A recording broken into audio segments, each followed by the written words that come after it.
Hi, hello. Welcome to the episode of Isaiah's Newsstand. It's your host, Isaiah Edwards. The date is September the 21st, 2024. Hopefully, this episode finds you well, in good spirits, and high hopes. As for me, I'm doing pretty good. Today's been pretty relaxed, pretty chill. Didn't sleep the greatest, but I also slept well, if that makes sense. Like one of those situations where I had the brilliant idea of like, you know what? 4-day vacation, no rules.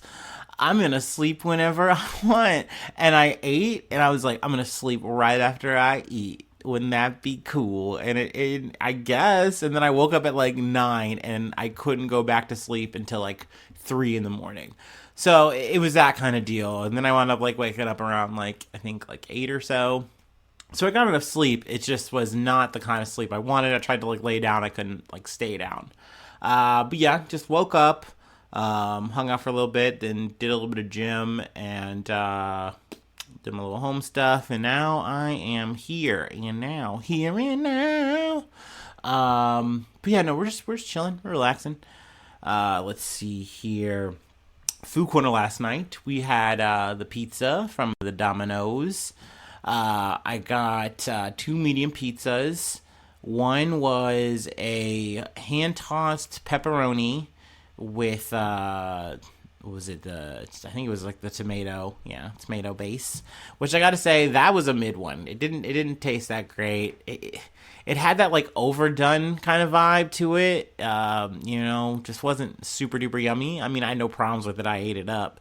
But then the other pizza that was a little bit better, a little bit better performer, was the New York style barbecue base with the Philly cheesesteak. And I think I had like 2 types of cheeses on both. Like I think the Philly one had a provolone cheese, and the other one had like a Parmesan cheese. But yeah, overall it was fine. I enjoyed it. If you put pizza in my face, I'm generally good with it. I definitely went like a whole year just pretty much eating Little Caesars, and we had no problems. And the year before that, I was living off of Jack's Pizza until they finally made it like too pricey for what I'm buying. You know what I mean? I'll be fine with a little, store bought little thing, but like if it's some crummy little thing like a Jack's Pizza, look that up if you're not familiar with what Jack's Pizza looks like. Like when I was buying it, I think it was like $2 or something like that. And now I think they're like 3 something. And I'm like, look, all right, see, this is what got me saying Biden inflation is real. Okay, all right, goddamn. Anyway, let's see. Is there anything else you really wanted to yap about in the blog section, blog corner? No, I think we're good. Let's see here. Oh, no, let's keep it on food a little bit. I had a little bit of a late night craving, and I was like, you know what? I deserve it. I had some fucking cookies. Made some cookies. I put 3 in the oven and 3 in the air fryer. I don't know, for science. Gotta say, I was surprised that the air fryer ones turned out okay once I figured out, like, oh, don't listen to some stupid instructions that you read on Google. Just listen to the exhibit A, put them in here, do the thing. Excuse me. But yeah, it was nice, having some cookies. I immediately felt bad about it because it's like eating at that time is like feeding a gremlin inside of yourself. It's a mistake. It's wrong. It's not going to end well for you, but it's kind of, fun. It's all it's late. Yummy. So yeah, there's that. But yeah, let's go ahead and do our startup and get into some news. Talk about some real shit.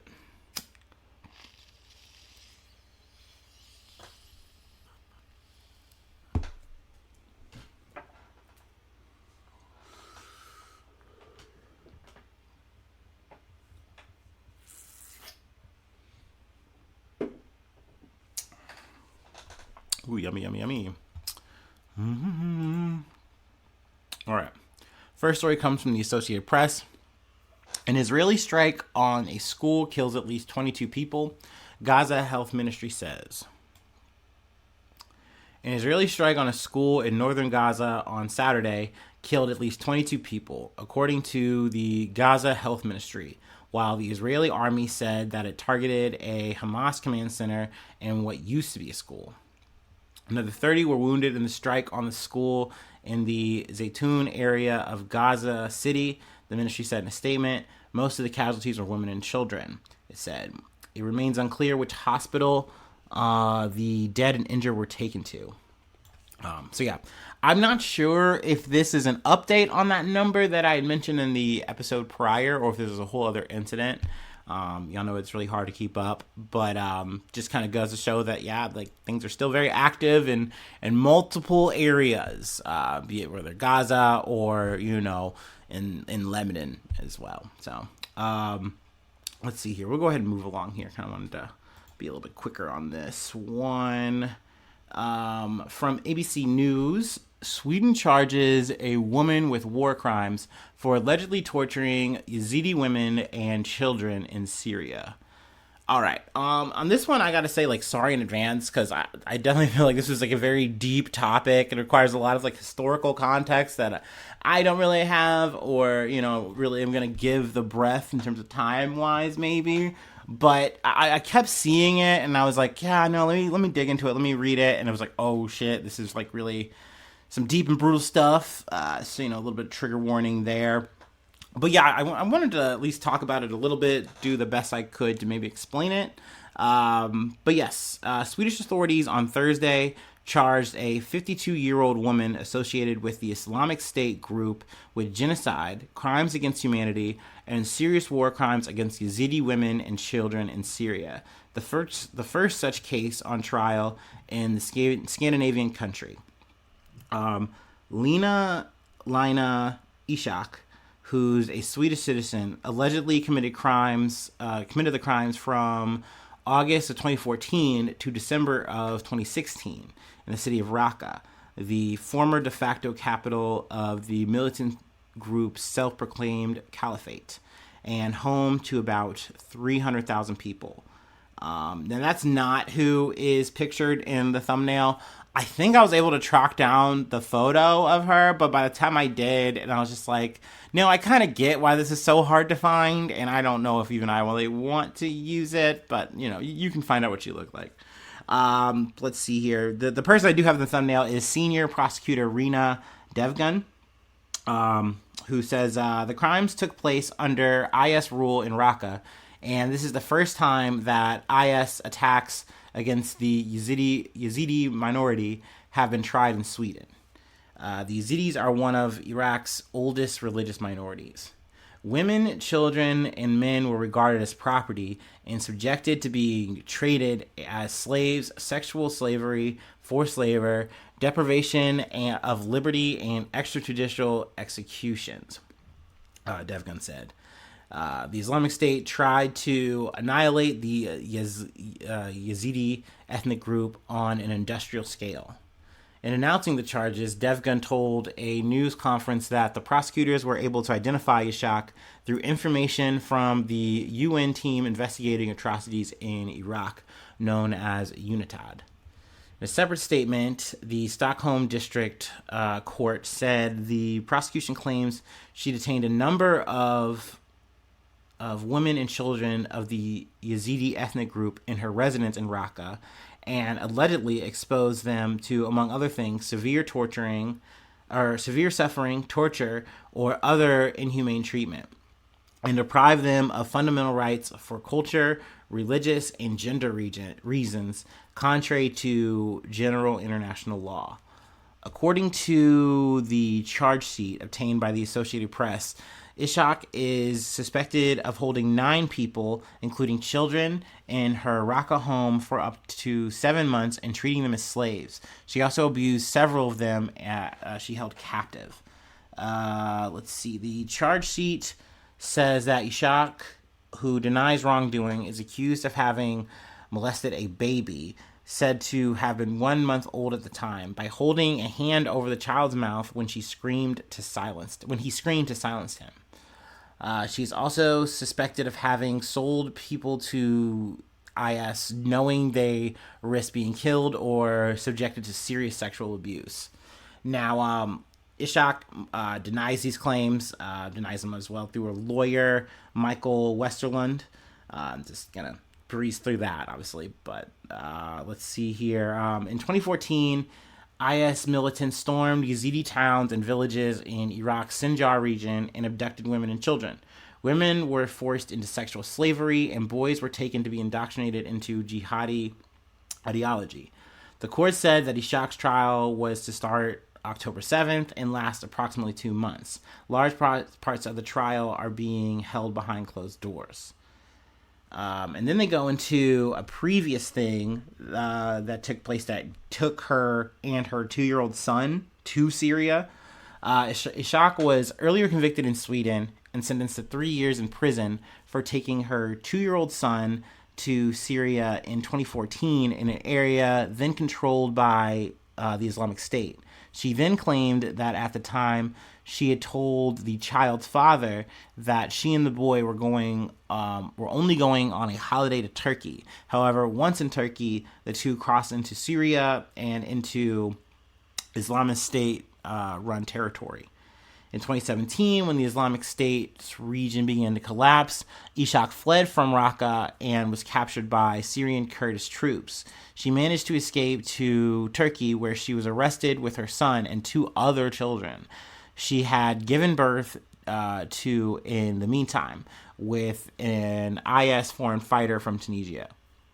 She was extracted from Turkey to Sweden during her first trial and conviction in 2021. Ishaq was not identified by name. She had previously lived in the southern Swedish town of Landskrona. Now, sorry, I normally like to condense, kind of put my little twang on it, but I was like, let me try to read this, more or less verbatim, so I don't really fuck any of this shit up.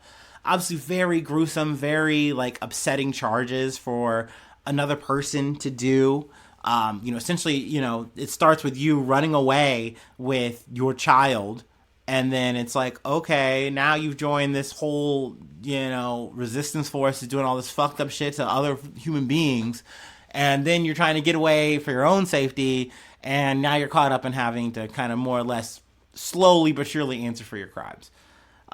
So yeah, definitely some heavy shit to kind of get into. I normally don't cover older stories like that. Just because it's kind of pre my range of starting the podcast, so it kind of, like I said, takes a little bit longer of time to explain, but it felt worth it, and I felt like we had the time, or I wanted to make the time there, so yeah, we tried that. Anyway, the update for another story from CNN. U.S. soldier who fled to North Korea sentenced to 1 year in confinement and dishonorable discharge. So, if you remember the Travis King story, quick little update here. The U.S. soldier who ran across the border from South to North Korea last year was sentenced Friday to 1 year in confinement and dishonorable discharge after pleading guilty to charges of desertion and assault. Private Travis King pleaded guilty at a court-martial in Fort Bliss, Texas, to 1 count or specification of desertion, 1 count of assault on a non-commissioned officer, and 3 counts of disobeying a superior commissioned officer, according to a statement from the U.S. Army Office of Special Trial Counsel. King was also reduced in rank to an E1, the lowest enlisted rank, as well as a forfeiture of pay and allowances. The time King spent in confinement after his apprehension will count towards his sentence, the Army said. So there's that. With time served already and credit for good behavior, Travis is now free and will return home, King's attorney said in a statement. So there we go there. Just a bit of an update. Obviously a crazy wild story, just literally someone just laughing and then just maniacally running across the border. Definitely, had a grimmer projection of how that was going to go. Thought maybe we might not see that guy ever again. Or maybe he was going to take a crazy, zany, wonky turn. But it turned out no, very business casual. Hey, no, we interrogated him. Here, have him back. And, he's back home, serving that shit out.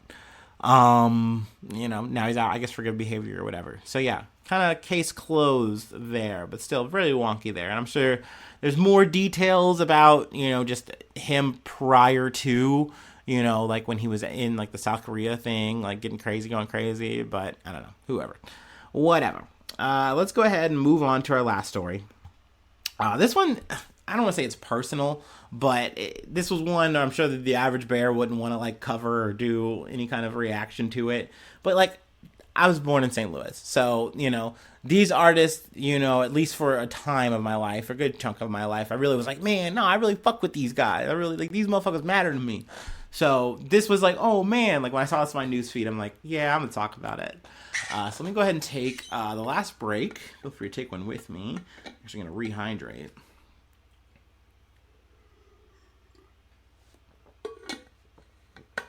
Oh my god, gotta love this heat we're having. It's in the 90s at the end of September. When will summer end? Some say never.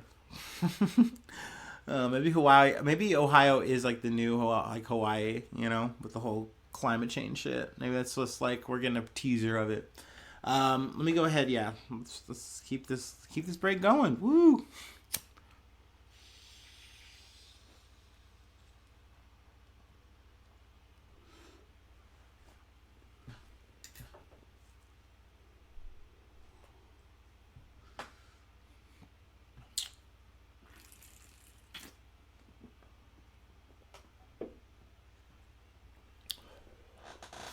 All right. I'm getting this from iHeart. Apparently they do news. iHeart News. I'm just saying that. Okay, anyway. Nelly sued by Saint Lunatics for allegedly not crediting them on his debut LP. Nelly has been sued by his former group, the Saint Lunatics, for allegedly lying about giving them credit and royalties from his debut album. According to a report Billboard published on Thursday, September 19th, attorneys for the St. Louis-based group filed a lawsuit against the artist known as Cornell Haynes and claimed he manipulated them into believing that he would give them writing credits and pay for their work on his 2000 studio album Country Grammar. The plaintiffs include Ollie Jones, City Spud, Lavelle Webb, Kai Joan, Robert Kai Joan, and Murphy Lee, Tori Harper. Former member Slowdown, or Corey Edwards, is not involved in the case. The St. Lunatics consisted of Nelly and his high school friends. They released songs like Give Me What You Got prior to Nelly's solo career and appeared on several hit songs from his debut album. During and after the recording sessions for Country Grammar, the group claimed Nelly privately and publicly acknowledged that plaintiffs were the lyric writers and promised to ensure that plaintiffs received writing and publishing credit. However, over 2 decades, members say the rapper was lying to them the entire time. And it's like, y'all, I feel you. And I gotta say, like, oh, where do I land? Where's my heart land on this? I'm with the Lunatics on this. I feel like they're definitely getting shafted here. I think they're definitely getting high-roaded. But I worry here legally, even how it's worded, that it's like, okay, but you didn't get that in writing. It doesn't sound like you got that in any kind of legal fashion where it's like, hey, we are assisting you in writing these songs. We are a part of it. Like, we have some kind of credentials here that make it valid where you're going to give us some royalties. It doesn't seem like, and obviously I'm no fucking expert, but it seems like that's kind of a potential issue here. Let me skip ahead a little bit. The St. Lunatics are suing for copyright infringement, which can be filed years after the songs in questions are released. However, Nelly's legal team could likely argue that the case is due to copyright ownership, which has a statute of limitation of 3 years. In the end, the group's attorney Precious Felder Gates said her clients want to reach a harmonious resolution. So essentially there's like, hey man, we just want to get some kind of like accreditation, probably like some kind of financial compensation for what we gave you, what we put into this shit. And they were like, they had legitimate features, and it sounds like, they definitely maybe even like help write or whatever. And it's like, it's a group thing. Like, these are people you came up with, man. So it's a shame that like behind the scenes they were potentially getting a little like railroaded there. But does that really surprise me? No. I remember G-Unit. Like, G-Unit is maybe like to me, from what I remember, like the most tragic example, and it's part of the reason why I fucking don't like 50 Cent, where it's like he came in and it's like this group and it's like, oh man, G-Unit is so cool, like, oh, and like I personally loved the whole fucking squad. I was eating that shit up. But then, like, you get down into it, and, like, over the years, 50 Cent kind of just fucks all of them. And it's like, yeah, I'm making sure that I'm getting my fucking money. I don't know. Y'all can just do whatever. And it's like, more times than not, none of them made it with any kind of money or made it out with any kind of money. And I think that's kind of a fucking bummer. Maybe I'm getting some of that wrong there. What the fuck ever. I don't care. It is fuck 50 Cent on that shit. And then he's like, I'm so bankrupt, but I also made this deal with, like, vitamin water. Like, fuck it. Whatever. The rich get richer. But yeah, that's the episode. Like I said, you know where I land on that. Like, I'm rooting for St. Lunatics to get some kind of amicable, resolution on that shit. But Nelly might just say, "Fuck it, it's my song. I don't see this on any paper," and that would be a shame. Might have to toss up a tomato on that one. But anyway, let's see. If you'd like to help out, support the effort, I do have a Patreon. Patreon.com/IsaiahNews. Free ways to hit me up, send some feedback, IsaiahNews1@gmail.com. Feel free to follow me or the podcast on any of the socials you're on. YouTube.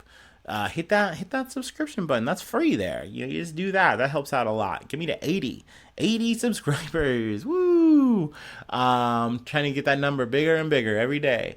Leave a like on the episode, leave a cool comment. Sharing is caring. Feel free to, give me all the stars and comments on any other platform you're listening on. Really appreciate that. And hopefully I see you soon for some more good news. I love ya. Bye-bye. Mwah.